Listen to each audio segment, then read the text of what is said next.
جمعے کے دن درود و سلام پڑھنے کی بڑی برکتیں، بڑی فضیلتیں، بڑی عظمتیں ہیں۔ قبل اس کے کہ گفتگو کا آغاز کیا جائے، ایک مرتبہ بلند آواز سے اپنے آقا و مولا صلی اللہ علیہ وآلہ وسلم کی بارگاہ میں درود و سلام کے نذرانے پیش کیجیے۔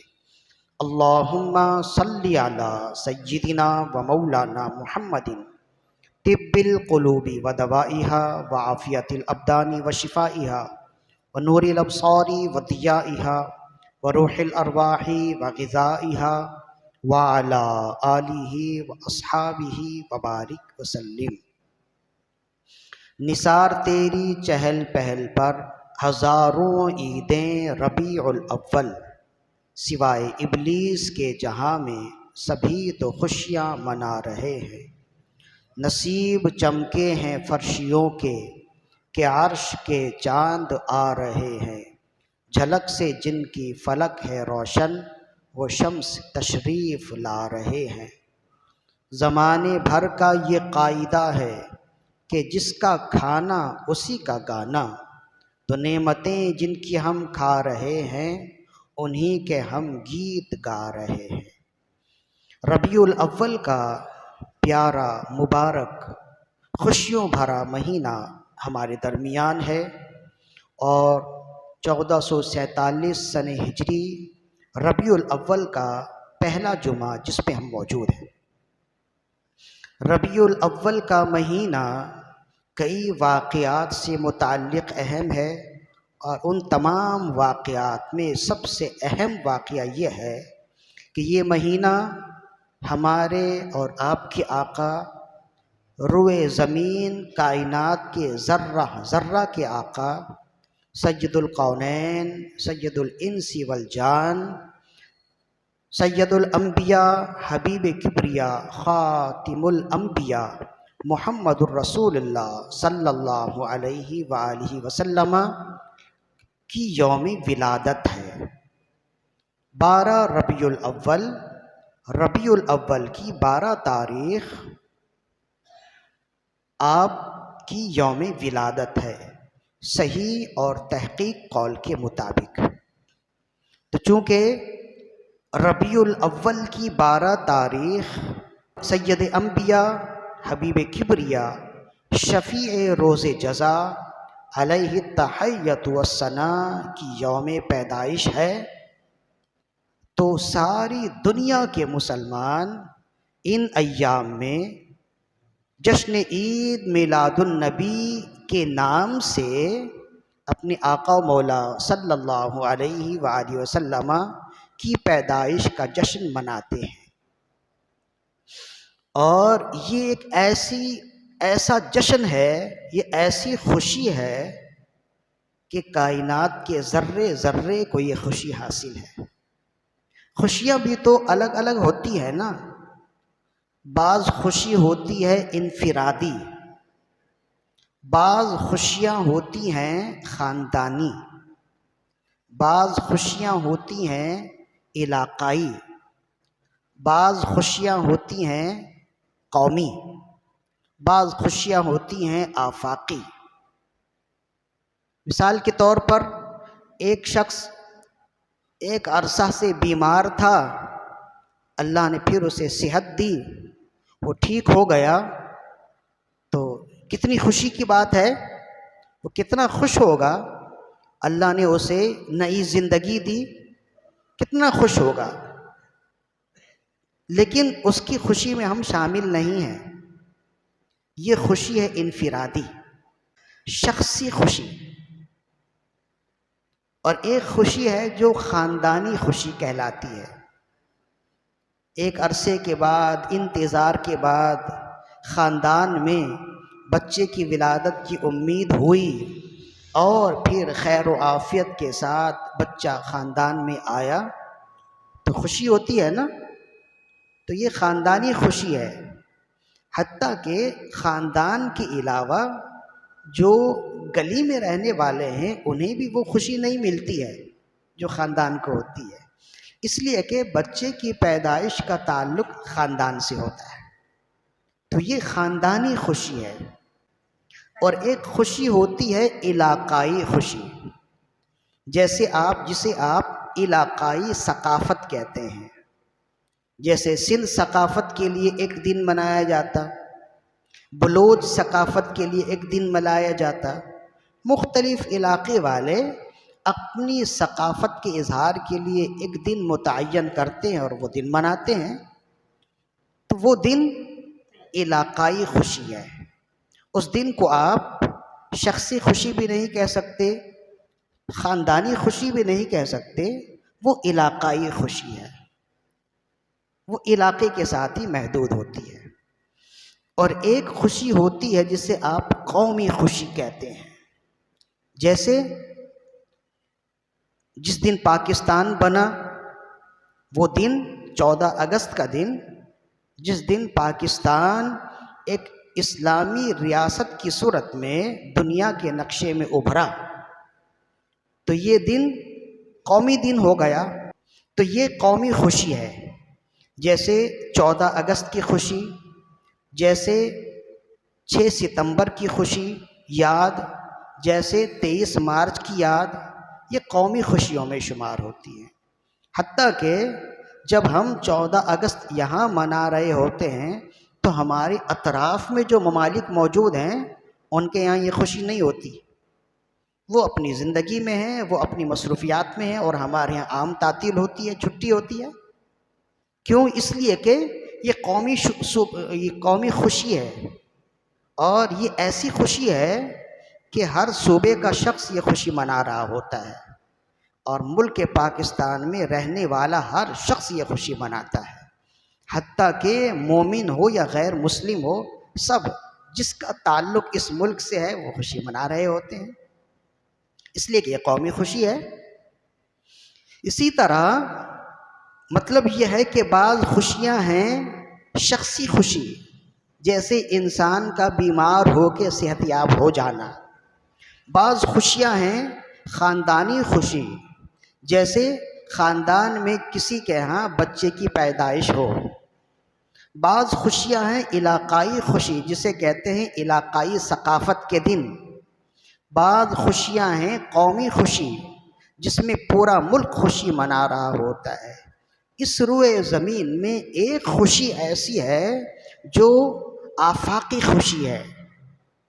آفاقی خوشی کا مطلب یہ ہوتا ہے کہ زمین کا ذرہ ذرہ، آسمان کا خطہ خطہ، کائنات کا ہر نفس جس دن خوشی مناتی ہے، وہ خوشی ہے ہمارے آقا و مولا صلی اللہ علیہ وآلہ وسلم کی پیدائش کی خوشی،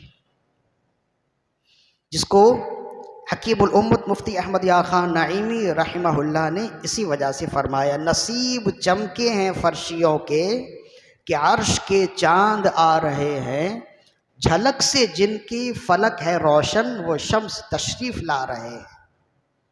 یہ ایسی خوشی ہے کہ کائنات کے ذرے ذرے کو یہ خوشی حاصل ہے۔ اسی وجہ سے آج ساری دنیا میں جشن آمد رسول کے عنوان سے خوشیوں کا اظہار کیا جاتا ہے اس مہینے میں بالعموم، اور جب اس مہینے کی 12 تاریخ آئے، جسے ہم 12 ربیع الاول کہتے ہیں، جسے عام طور پر میلاد النبی کا دن کہتے ہیں، اس دن تمام اہل اسلام، تمام غلامان رسول، تمام عاشقان رسول اپنے اپنے انداز میں اپنے آقا و مولا صلی اللہ علیہ وسلم سے محبت کا اظہار کرتے ہیں، اور اپنے آقا صلی اللہ علیہ وسلم کی ولادت کی خوشی مناتے ہیں، جو منانی چاہیے۔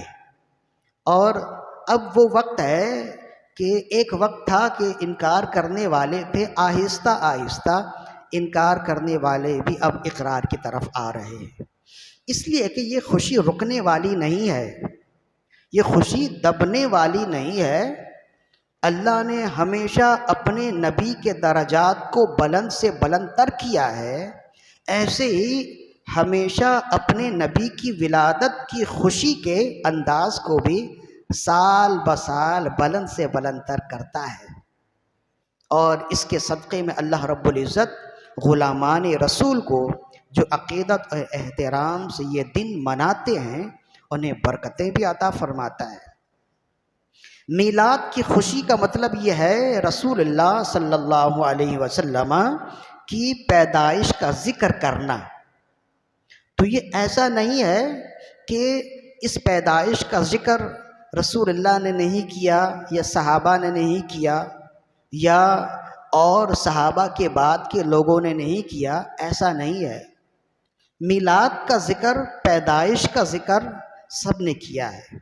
یہ کہہ لیجئے کہ جس طرح میلاد ہم مناتے ہیں پہلے زمانے میں ایسا میلاد کا طریقہ نہیں تھا۔ تو یہ بھی فقہاء کرام جانتے ہیں کہ زمانے کے لحاظ سے انداز بدلتے رہتے ہیں۔ آپ کو معلوم ہے کہ قدیم فقہاء کرام نے یہ لکھا ہے اپنی کتابوں میں کہ مساجد کو زیادہ مزین نہ کیا جائے، لیکن پھر جب بعد میں آنے والے لوگوں نے دیکھا کہ ان کی عمارتیں اونچی اونچی ہو گئیں اور ان اونچی اونچی اور خوبصورت عمارتوں کے بیچ میں ایک کچی مٹی کی چھوٹی سی مسجد ہے جس کی اہمیت بظاہر کم ہوتی محسوس ہوئی، تو پھر بعد کے علماء نے فرمایا کہ اگرچہ پہلے کے علماء نے کہا تھا کہ مسجدیں سادی رکھو اور زیادہ تزئین و آرائش نہ کرو، لیکن اب چونکہ مکانات خوب مزین ہونے لگ گئے، ان مزین شدہ عمارتوں کے درمیان میں مسجد اگر سادہ ہو تو اس کا رعب کم ہوگا، لہذا کہا کہ اب مسجدیں بھی مزین کرو، خوبصورت مہنگی ٹائلوں کے ساتھ مزین رکھو، اس میں چراغاں کا اہتمام کرو، خوب لائٹیں لگاؤ اور جتنا کچھ ہو سکے اس میں خرچ کرو تاکہ مسجد باہر سے بھی خوبصورت اور بارعب لگے اور جو مسجد کے اندر آئے اسے مسجد میں آ کے بھی سکون ملے۔ تو زمانے کے لحاظ سے یہ مسائل تبدیل ہوئے نا۔ تو ایسے ہی ایک وقت تھا کہ رسول اللہ صلی اللہ علیہ وسلم کی پیدائش کا ذکر ہوتا تھا اور اسے ہی میلاد کہہ لیتے تھے، دو چار افراد بیٹھ گئے اور رسول اللہ کی پیدائش کا ذکر کر لیا۔ لیکن جیسے جیسے وقت بدلتا گیا انداز بدلتے گئے اور آج ہم اس انداز کو پہنچے ہیں، لہذا وہ انداز اپنے زمانے کے لحاظ سے ٹھیک تھا اور یہ انداز ہمارے زمانے کے لحاظ سے بہتر ہے۔ ہاں یہ ضرور ہے کہ محفل میلاد ہو یا جلوس میلاد ہو، خرافات ڈھول دھمال سے خالی ہونے چاہیے۔ عورتوں، لڑکیوں، میوزک، ڈھول دھمال سے محفل میلاد بھی پاک ہونی چاہیے، جلوس میلاد بھی پاک ہونی چاہیے۔ اس کی کوئی اجازت نہیں دیتا، لہذا جو اس طرح عمل کرتے ہیں وہ علماء کے بھی خلاف کرتے اور خود جس نبی کی آمد کا جشن منا رہے ہیں اس نبی کی تعلیمات کے بھی خلاف کرتے ہیں۔ ان کاموں سے انہیں رکنا چاہیے، اور اس طرح کے کام کرنے والے اللہ اس کے رسول کو ناراض کرنے کا تو سبب بنتے ہی ہیں، اہل سنت و جماعت کو بدنام کرنے کا بھی سبب بنتے ہیں۔ تو سختی کے ساتھ انہیں روکنا چاہیے۔ تو بہرحال میلاد النبی منانا مطلب یہ ہے رسول اللہ صلی اللہ علیہ وسلم کی پیدائش کا ذکر کرنا، اور جشن عید میلاد النبی منانا مطلب رسول اللہ کی پیدائش پر خوشی کا اظہار کرنا ہے۔ جہاں تک میلاد کا ذکر ہے تو خود رسول اللہ صلی اللہ علیہ وآلہ وسلم نے اپنا میلاد اس طرح سے منایا۔ آپ نے فرمایا، حضرت ارباز بن ساریہ رضی اللہ عنہ فرماتے ہیں کہ رسول اللہ صلی اللہ علیہ وآلہ وسلم نے ارشاد فرمایا، انا عبداللہ و خاتم النبیین، میں اللہ کا بندہ اور سب سے آخری نبی تھا اس وقت، وَأَبِي مُنْجَدِلٌ فِي تِينِهِ، جس وقت میرے باپ حضرت آدم علیہ السلام پانی اور مٹی میں تھے، اس وقت بھی میں اللہ کا نبی تھا اور اللہ کا بندہ تھا، خاتم النبیین میں اس وقت بھی تھا۔ اور پھر فرمایا، سأخبرکم بذالک، اور میں اس حوالے سے تمہیں خبر دیتا ہوں، انا دعوت ابی ابراہیم و بشارت عیسیٰ وَرُؤْيَا أُمِّي الَّتِي رَأَتْ، میں اپنے باپ حضرت ابراہیم علیہ السلام کی دعا ہوں، اور میں حضرت عیسیٰ علیہ السلام کی بشارت ہوں، اور میں اپنی والدہ کا وہ خواب ہوں جو انہوں نے دیکھا تھا۔ تو یہی تو میلاد ہے۔ میلاد میں ہم کیا بیان کرتے؟ رسول اللہ صلی اللہ علیہ وسلم کی ولادت کا ذکر کرتے، آپ کے معجزات، آپ کے کمالات بیان کرتے ہیں۔ خود رسول پاک صلی اللہ علیہ وآلہ وسلم نے اس انداز میں بیان فرمایا۔ اور پھر ایک جگہ چونکہ آپ پیر کے دن پیدا ہوئے، پیر کے دن ہی آپ نے نبوت کا اعلان کیا، پیر کے دن ہی آپ پر قرآن مجید کی پہلی آیت نازل ہوئی، پیر کے دن ہی آپ مدینے تشریف لائے، تو پیر کے دن کو رسول اللہ سے بڑی نسبت ہے۔ اس وجہ سے ہمارے جو بزرگان دین ہیں نا، وہ پیر کو صرف پیر نہیں کہتے، پیر شریف کہتے ہیں، اس لیے کہ اس دن کو نسبت خاص طور پہ رسول اللہ صلی اللہ علیہ وآلہ وسلم سے ہے۔ کوئی بھی اہم کام کرے نا، اس کا آغاز پیر کے دن کرنے کی کوشش کرے، اس سوچ کے ساتھ، اس نیت کے ساتھ کہ رسول اللہ کو پیر کے دن سے بڑی نسبت ہے، تو انشاءاللہ بڑی برکتیں ملیں گی۔ تو جب رسول اللہ صلی اللہ علیہ وآلہ وسلم کی ولادت پیر کے دن ہوئی، آپ نے نبوت کا اعلان پیر کے دن کیا، پہلی وحی آپ پر پیر کے دن آئی، تو ان نسبتوں کی وجہ سے آپ پیر کا دن روزہ رکھا کرتے تھے۔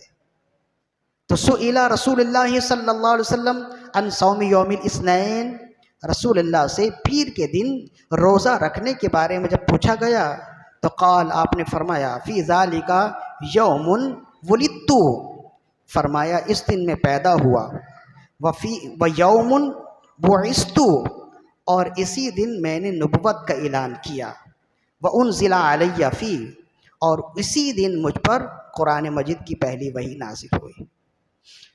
تو میلاد کی خوشی رسول اللہ صلی اللہ علیہ وآلہ وسلم نے اس انداز سے منائی کہ آپ اس دن پیر کے دن روزہ رکھا کرتے تھے۔ اسی وجہ سے اب ہمارے لیے روزہ رکھنا لازم نہیں ہے، اس لیے کہ رسول اللہ نے خود روزہ رکھا، لیکن روزہ رکھنے کا حکم نہیں دیا۔ اگر آپ حکم دیتے تو یہ واجب ہو جاتا نا، تو امت پر شفقت کرتے ہوئے آپ نے روزہ رکھنے کا حکم نہیں دیا، لیکن عاشقان رسول 12 ربیع الاول کے دن روزہ رکھتے ہیں اکثر۔ اب یہ ہے کہ کوئی روزہ رکھ کے خوشی کا اظہار کرے، کوئی لوگوں میں تقسیم کرے، کھانا تقسیم کر کے خوشی کا اظہار کرے، کوئی لوگوں میں شیرنیاں تقسیم کر کے خوشی کا اظہار کرے۔ اظہار خوشی کے جو شرعی تقاضے ہیں، ان تقاضوں کے ساتھ جو بھی طریقہ اختیار کرے وہ اللہ کی بارگاہ میں مقبول ہے۔ تو عید میلاد النبی کے ایام میں خوشیوں کا اظہار کرنا ایک غلام کے لیے اس کا اخلاقی فریضہ ہے کہ ہمارے آقا مولا صلی اللہ علیہ وسلم اس دن دنیا میں تشریف لائے، تو ہم کیوں نہ اپنی خوشی کا اظہار کریں، اور عاشقان رسول اسی وجہ سے خوشیوں کا اظہار کرتے ہیں۔ ہاں، یہ ضروری ہے کہ اظہار خوشی میں توازن سے آگے نہ نکل جائیں۔ ہر چیز جو غیر متوازن ہو جائے وہ غیر شرعی ہو جاتی ہے۔ توازن یہی شریعت ہے۔ ہم امت ہے نا، یہ ہم امت وسط ہیں، درمیانی امت ہیں۔ یہ جو دین ہے نا، یہ دین وسط ہے، یعنی درمیانہ دین ہے۔ اسی وجہ سے اللہ تعالیٰ کو ہر چیز میں توازن پسند ہے۔ جو چیز غیر متوازن ہو جائے وہ چیز بری ہو جاتی ہے۔ اسی لیے کہا گیا عید میلاد النبی کی خوشی منائیں تب بھی توازن میں رہیں، جلوس میلاد میں شامل ہوں تب بھی توازن میں رہیں۔ اگر کوئی شخص توازن کے ساتھ عید میلاد النبی کا اہتمام رکھے گا تو اسے کیا ملے گا؟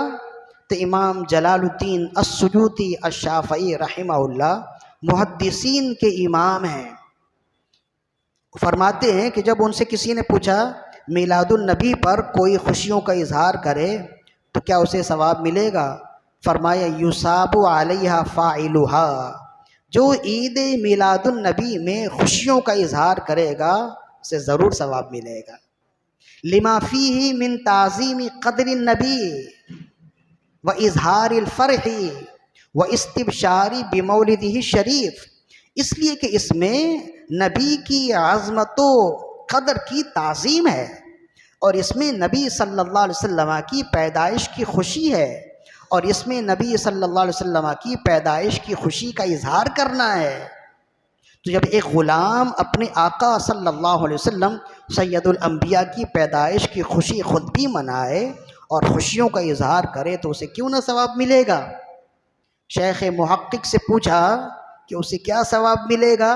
تو کہا لعمری انہو انما کان جزاء من اللہ الکریم بفضلہ العمیم جنات النعیم۔ فرمایا مجھے میری زندگی حیات کی قسم ہے، جو اس دن شریعت کے دائرے میں رہتے ہوئے اظہار خوشی کرے گا، اللہ فقط اپنے فضل و کرم سے اسے جنات النعیم کا حقدار کرے گا، نعمتوں کے باغات میں داخل کرے گا۔ تو یہ ہمارے بڑے بڑے اکابرین گزرے ہیں جنہوں نے دعائیں دی ہیں، جنہوں نے یہ دعویٰ کیا ہے کہ یہ ایسا کوئی عمل نہیں ہے جو خلاف شرع ہو۔ شروع دن سے لے کر آج تک اگرچہ جشن عید میلاد النبی کے انداز بدل گئے ہیں، لیکن عقیدہ وہی ہے کہ آج ہمارے پیارے آقا صلی اللہ علیہ وآلہ وسلم اس دنیائے آب و گل میں تشریف لائے۔ تو ایک مسلمان ہونے کی حیثیت سے اپنے آپ کو اس فرقہ پرستی سے نکالیے اور یہ سوچئے کہ آپ خوشی منا رہے ہیں تو کس کی خوشی منا رہے ہیں، اور اگر آپ خوشی منانے کا انکار کر رہے ہیں تو کس کی خوشی منانے کا انکار کر رہے ہیں، یہ سوچئے۔ جب آپ فرقہ پرستی سے اپنے آپ کو نکل کے سوچیں گے نا تو پھر آپ کو یہ احساس ضرور ہوگا کہ جس دن میرے آقا صلی اللہ علیہ وسلم پیدا ہوئے، کائنات کا ذرہ ذرہ خوشیوں میں تھا، اور حدیث شریف میں آیا کہ اللہ نے رسول اللہ کی پیدائش کے دن میں خوشی کا اظہار ایسے کیا کہ 12 ربیع الاول کے دن، جس دن میرے آقا اس دنیا میں تشریف لائے، زمین میں کوئی بچی پیدا نہیں ہوئی، جس کے گھر میں پیدا ہوا بیٹا ہی پیدا ہوا۔ تو کیا یہ انسان کے بس میں ہے؟ یہ اللہ کی قدرت ہے نا، وہ رب ہے، اس نے اپنی شان کے لائق خوشی کا اظہار کیا، اور ایسی خوشی کا اظہار کیا کہ کوئی دوسرا نہیں کر سکتا ہے۔ سیرت کی ساری کتابوں میں موجود ہے کہ جس دن میرے آقا صلی اللہ علیہ وسلم کی پیدائش ہوئی، اس دن زمین و آسمان کا ذرہ ذرہ خوشیوں میں ڈوبا ہوا تھا، اور خود رب نے بھی اس طرح سے خوشی کا اظہار کیا۔ امام بوصیری رحمہ اللہ فرماتے آبانا مولدہ ان طیب عنصرہ یا طیب مبتدأ منہ و مختتمی مولا یا صلی وسلم دائما ابدا علی حبیبک خیر الخلق کلہم۔ فرماتے ہیں کہ میرے آقا صلی اللہ علیہ وآلہ وسلم کی پیدائش کی جگہ نے ایسی خوشبو بکھیری ہے جس کی مثال نہیں ملتی۔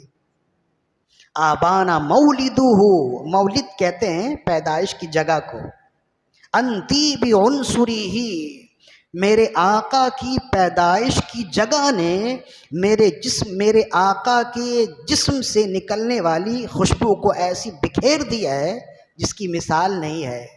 یا طیب مبتدأ منہ و مختتمی، یا رسول اللہ آپ ایسے بے مثال ہیں کہ آپ کی ابتدا بھی خوشبوؤں میں ہے، آپ کی انتہا بھی خوشبوؤں میں ہے۔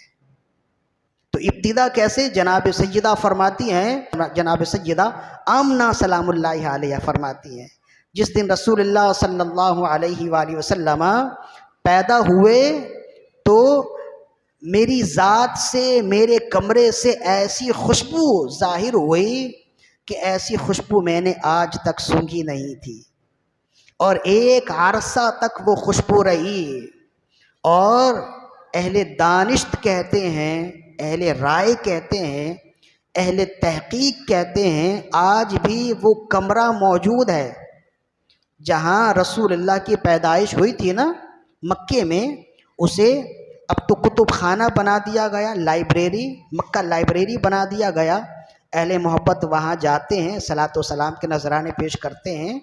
بعض ایسے خاص لوگ ہیں جنہیں اندر جانے کی اجازت ملی، وہ گئے اور انہوں نے اپنا حال بیان کیا اور لکھا کتابوں میں کہ جب میں اس جگہ پہنچا، اللہ کی قسم دے کر کہا کہ میں نے آج تک ایسی خوشبو سونگھی نہیں ہے، آج تک رسول اللہ کے جسم بابرکت کی خوشبو اس جگہ موجود ہے، جیسی خوشبو آج وہاں موجود ہے آج تک میں نے ایسی خوشبو سونگھی نہیں ہے۔ تو یہ ہے میرے آقا صلی اللہ علیہ وسلم کی ابتدا، آغاز کی خوشبو، اور انجام کی خوشبو کیا ہے؟ جب رسول اللہ صلی اللہ علیہ وسلم اس دنیا سے گئے، حضرت ابو بکر صدیق رضی اللہ عنہ کہیں گئے ہوئے تھے، واپس آئے تو دیکھا کہ کوہرام مچا ہے مدینے میں، سمجھ گئے اور کسی سے کچھ نہ کہا، سیدھا اپنی بیٹی کے گھر آئے، جناب سیدہ عائشہ صدیقہ رضی اللہ عنہا کے گھر آئے اور دیکھا رسول اللہ صلی اللہ علیہ وآلہ وسلم وہاں آپ کی جسد خاکی موجود ہے، جسد نوری موجود ہے، چادر تنی ہوئی ہے۔ تو کہتے ہیں آپ نے، حضرت ابو بکر صدیق رضی اللہ عنہ نے آپ کے سر سے چادر اٹھائی، پیشانی کو چوما اور کہا یا رسول اللہ، بے شک آپ کا آغاز بھی خوشبوؤں میں تھا، آپ کا انجام بھی خوشبوؤں میں ہے۔ اور جب آپ کو غسل دیا جانے لگا نا، تو جناب سیدہ ام سلمہ رضی اللہ عنہا فرماتی ہیں اس غسل کے پانی سے اتنی خوشبو تھی، کئی ہفتوں تک وہ خوشبو وہ جگہ معطر اور معمبر رہی۔ تو میرے آقا صلی اللہ علیہ وآلہ وسلم کی پیدائش بھی خوشبوؤں میں ہے، وصال بھی خوشبوؤں میں ہے۔ جناب سیدہ فاطمۃ الزہرا سلام اللہ علیہا جب رسول اللہ کو سپرد مزار کر دیا گیا، جو جناب فاطمۃ الزہرا سلام اللہ علیہا اپنے بابا کی قبر پہ آئیں اور آنے کے بعد جو ہے نا ان کی قبر کی مٹی کو سونگھا اور کہا ماذا علی من شما تربت احمدا اللہ یشم مد الزمان غوالیا صبت علیہ مصائب لو انہا صبت علی الایام سرن لیالیہا، کہ جو آپ کی قبر اطہر کی مٹی سونگھ لے، زندگی بھر پھر اسے کوئی دوسری مٹی یا دوسری چیز کی خوشبو اچھی لگے گی ہی نہیں۔ تو یہ میرے آقا صلی اللہ علیہ وآلہ وسلم کی نفاست۔ اور پھر جب آپ، یہ تو ہے ابتدا اور انتہا، جب ابتدا اور انتہا میں آپ ایسے خوبصورت اور حسین ہیں، نفیس ہیں، تو درمیان میں کیا ہے؟ تو پھر صحیح بخاری کی حدیث ہے، کہتے ہیں کانا رسول اللہ صلی اللہ علیہ وسلم کثیر العرق، رسول اللہ کو پسینے بہت آتے تھے۔ آپ آرام فرمائے ام سلمہ کے گھر میں، اور جب آنکھ کھلی تو دیکھا ام سلمہ آپ کے بازو سے آپ کے پسینے کھرچ رہی ہیں کسی لکڑی کی مدد سے، اور بڑے منہ والی شیشی میں آپ کے پسینے کھرچ کر اس شیشی میں اس طرح سے ڈال رہی ہیں۔ آپ نے ان سے پوچھا بھئی کیا کرو گی، یہ کیا ہو رہا ہے؟ عرض کیا یا رسول اللہ، آپ کے پسینے میں ایسی خوشبو ہے کہ کسی دوسری چیز میں ایسی خوشبو نہیں ہے، یہ میں سنبھال کے رکھوں گی، ہمارے ہاں خاندان میں جو دلہن بنے گی اسے دیا کروں گی، جس کے ہاں شادی ہو جو دولہا بنے اسے دوں گی، جو دلہن ہو اسے دوں گی۔ تو کہا سر تاب قدم ہے تنے سلطان زمن پھول، لب پھول دہن پھول زکن پھول بدن پھول، واللہ جو مل جائے میرے گل کا پسینہ، مانگے نہ کبھی عطر نہ پھر چاہے دلہن پھول۔ تو میرے آقا صلی اللہ علیہ وآلہ وسلم کی زندگی ایسی بابرکت ہے، ایسی نفیس ذات ہیں۔ تو جب آپ ایسی بابرکت اور ایسی نفیس ذات ہیں تو ایسی ہی ذات کے لائق ہے کہ قیامت تک آپ کی خوشیاں منائی جائیں، حشر تک ڈالیں گے ہم پیدائش مولا کی دھوم، مثل فارس نجد کے قلعے گراتے جائیں گے، خاک ہو جائیں عدو جل کر مگر ہم تو رضا، دم میں جب تک دم ہے ذکر ان کا مناتے جائیں گے۔ تو یہ مت سوچئے کہ میں تو اس فرقے سے ہوں تو میں کیوں خوشی مناؤں. آپ یہ دیکھیے کہ آپ نے کلمہ کس آقا کا پڑھا ہے. جس نبی کا کلمہ پڑھا ہے اسی نبی کی ولادت کے ایام ہیں. لہذا اپنے اپنے انداز میں خوب خوشی منائیں. اب اس سال خوشی منانا کچھ الگ ہونا چاہیے، اس لیے کہ آپ جانتے ہیں رسول اللہ کی پیدائش کو 1500 سال مکمل ہو گئے. یہ ہے 1500 سالہ خوشی، 1500 سالہ جشن عید میلاد النبی. آج 1500 سال مکمل ہو گئے. تو اس میں کوئی ایسا عمل کیجئے جو الگ لگے. ایک تو ہے خوشی آپ ضرور منائیں. خوشی منانے کے جو جائز طریقے ہیں، جھنڈیاں لگائیں، جھنڈے لگائیں، چراغاں کریں، روشنیاں کریں. یہ جو روشنی ہے نا یہ خوشی کی علامت ہے، اور تاریکی یہ غم کی علامت ہے. کوئی شخص پریشان ہوتا ہے نا اپنے کمرے میں لائٹ بھی بجھا دیتا ہے، کہتا مجھے تنگ نہ کرو. اور جب خوش ہوتا ہے نا کمرے میں اندھیرا ہو کہتا بھائی اتنا اندھیرا کیوں ہے، روشنی کرو، تھوڑا اجالا کرو. تو یہ جو روشنی کرنا ہے نا یہ خوشی کی علامت ہے، اور اندھیرا یہ غم کی علامت ہے. تو جب خوشی ہے تو پھر لائٹوں کا بھی اہتمام کریں، چراغاں کریں، خوب اہتمام کریں. اس میں علماء نے لکھا اور یہ آپ اس کا خود بھی اندازہ کر لیجئے. علماء نے فرمایا، امام زرقاری نے فرمایا کہ رسول اللہ کی ولادت کی جو خوشی منائے گا اور جو اپنے دسترخوان کو وسیع کرے گا پورا سال خوش رہے گا. اس کے دسترخوان میں کمی نہیں ہوگی. آپ اس سال میرے کہنے سے یہ آپ اندازہ کر لیجئے، اور آئندہ سال پھر مجھے بتائیے گا کہ آپ کے کہنے سے میں نے یہ عمل کیا تو مجھے نفع ہوا یا نقصان ہوا، فائدہ ہوا کہ نہیں ہوا. آپ آئندہ سال مجھے بتائیں. اس لیے کہ ہم تو اپنے علماء اور اپنے اکابرین کے پیچھے چلنے والے ہیں نا. ہمیں شروع سے بتایا گیا آگے آگے خود نہ چلو، پیچھے چلنے کی کوشش کرو. اس لیے کہ جو پیچھے چلنے والا ہوتا ہے نا وہ کبھی ٹھوکریں نہیں کھاتا. جو خود آگے آگے چلنے کی کوشش کرتا ہے نا اسے نقصان ہوتا ہے. تو ان ایام میں جھنڈے لگائیں، خوشیاں منائیں، چراغاں کریں. تو یہ آپ ہر سال کرتے ہیں، تو اس سال کچھ الگ کرنے کی کوشش کیجئے. الگ کیا کریں؟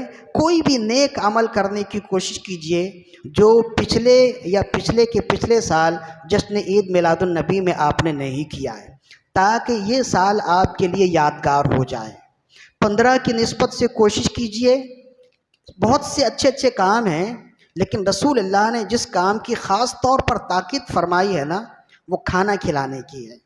15 کی نسبت سے کوشش کیجئے 15 افراد کو کھانا کھلا دیجئے. اللہ نے اگر آپ کو دیا ہے 15 گھروں میں راشن ڈلوا دیجئے. میرے یا ان کے گھر میں نہیں، اپنے خاندان کے ہی لوگوں کو دیکھ لیجئے، ان کے گھر میں راشن ڈلوا دیجئے. کسی کے گھر میں اگر آپ کے کہنے سے چولہا جل جائے، کسی کے بچے آپ کے ذریعے سے بھوکا رہنے سے بچ جائیں، بہت بڑی نیکی ہے، بہت بڑی سعادت ہے. یہ عمل کر لیجئے تاکہ آپ کہہ سکیں کہ 15ویں تاریخ کو یعنی 1500 سالہ جشن عید میلاد النبی میں ہم نے یہ ایک الگ کام کیا تھا، اور یہ زندگی بھر کے لیے یادگار ہو. اس کے علاوہ ایک کام ضرور کریں. ہر ربیع الاول کے مہینے میں اور بالخصوص اس مہینے میں ضرور کریں. نمازوں کا اہتمام ضرور کریں. یہ مہینہ چونکہ میرے آقا صلی اللہ علیہ وسلم کی ولادت کا مہینہ ہے، تو ایک کام ضرور کریں کہ آقا صلی اللہ علیہ وآلہ وسلم کی سیرت کی کوئی ایک کتاب ضرور پڑھیں. سیرت مصطفیٰ، سیرت مصطفیٰ جان رحمت، سیرت النبی ہے نا. سیرت پر ہمارے علماء نے بہت لکھا ہے. قرآن مجید کے بعد سب سے زیادہ کثرت سے پڑھی جانے والی کتاب حدیث اور سیرت کی ہے. تو سیرت کی ایک کتاب ضرور پڑھیں. دیکھیں ہم مسلمان ہیں، لیکن کتنی شرمندگی کی بات ہے اگر کوئی پوچھے آپ نے اپنے نبی کی کوئی سیرت کی کتاب پڑھی ہے؟ ہمارے پاس کوئی جواب نہیں ہے. سیرت کی بڑی بڑی کتابیں بھی ہیں. شروعات کیجئے چھوٹی کتاب سے. 1500 صفحات پڑھ لیجئے یا 115 صفحات پڑھ لیجئے. سیرت کی ایک کتاب پہلے چھوٹی سے آغاز کیجئے، پھر جب دلچسپی بڑھ جائے تو پھر بڑی کتاب لے لیجئے۔ ایک بہت ہی اچھی مستند اور مختصر کتاب ہے سیرت مصطفیٰ، علامہ عبد المصطفیٰ اعظمی رحمۃ اللہ علیہ کی ہے۔ کوئی پڑھنا چاہے مجھ سے مل لے، میں لکھ کر دے دوں گا، لیکن خریدنا تو آپ نے خود ہی ہوگا۔ 20,000 کی، اگر آپ 20,000 کا موبائل خرید سکتے ہیں، 1,000 کی کتاب بھی خرید سکتے ہیں۔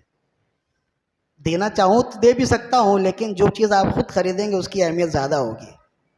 تو یہ کتاب آپ خریدیں، سیرت مصطفیٰ عبد المصطفیٰ اعظمی رحمۃ اللہ علیہ کی، مکتبۃ المدینہ سے شائع ہونے والی یہ کتاب بہت ہی اچھی ہے، مختصر اور جامع ہے، غالباً 500-600 صفحات پر مشتمل ہے، بہت ہی عمدہ ہے۔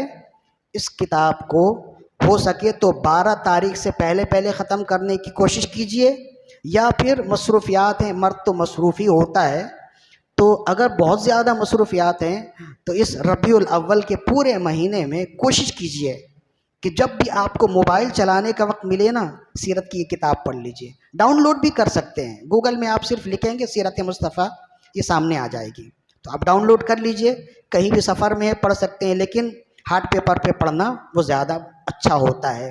لیکن یہ ضرور پڑھیں، یہ تاکیدی مشورہ ہے، تاکہ آپ آئندہ اپنے بچوں سے کہہ سکیں نا، بھئی ہم نے سیرت کی کتاب بھی پڑھی ہے، تم کیسے مسلمان ہیں؟